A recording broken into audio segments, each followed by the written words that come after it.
So, you want to design a floor plan? I have good news and I have bad news. First, the bad news.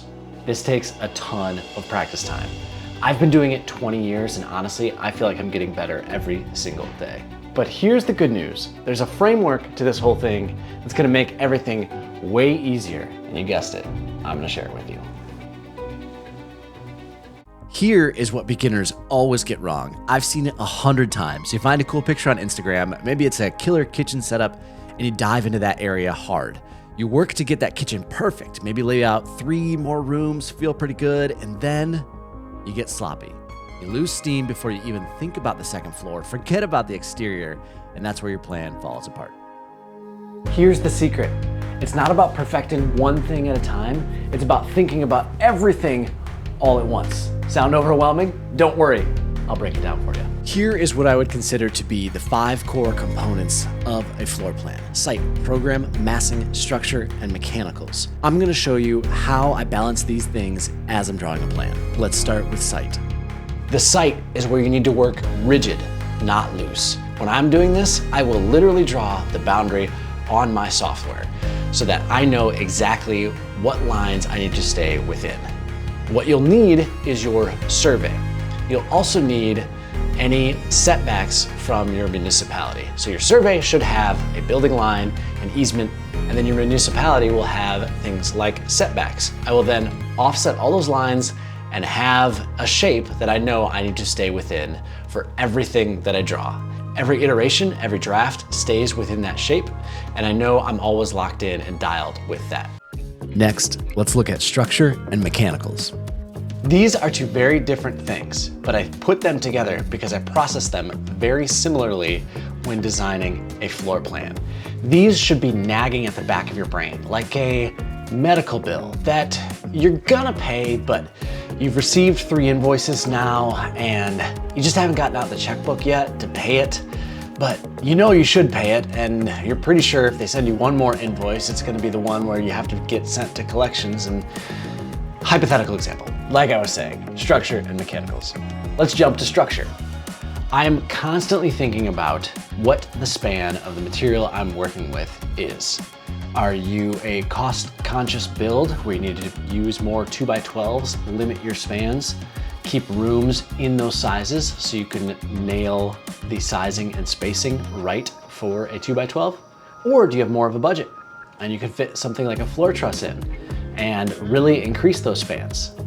Look up the span charts. They're all online. You can find spans for just about anything, anywhere.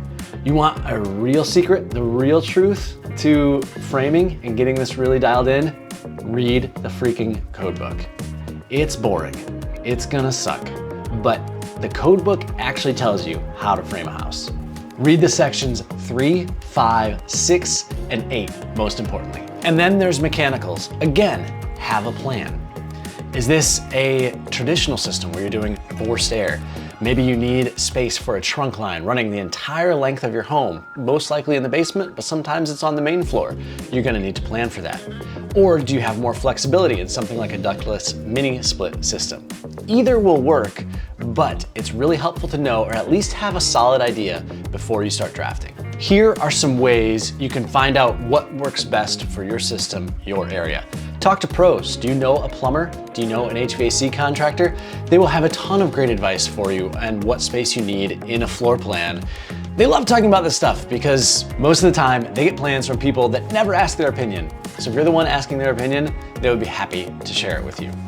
Moving on to program. This is just a fancy word for stuff that you want in your house. And this is where you get to assemble everything. You get to start drawing now. Start drawing very, very simply. I'm talking circles or rectangles and laying out your floor plan block by block, 1 room at a time. Resist the urge to dive into a ton of detail. Do you need to know where windows go yet? No.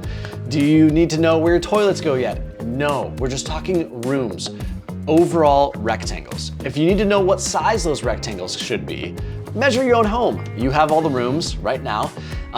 Add feet if you want it to be bigger, subtract feet if you want it to be smaller. Don't go crazy, just add a couple feet here and there, or subtract a couple feet. Additionally, I have a guide. The link's in the description below. Check it out. I have all these rooms already laid out for you with plans that I know work and I use all the time. And then we're gonna pause and we're gonna check. We're gonna go back and check our site. Make sure the blocks that we drew fit. We're gonna check the structure. We're gonna check mechanicals. Make sure our plan is still on track there. And then we're gonna check massing. Another fancy term, meaning the shape your building will take when it's built. This is where you pause and build. I usually use SketchUp. I think about the overall shape, the volume of the building. How does it look?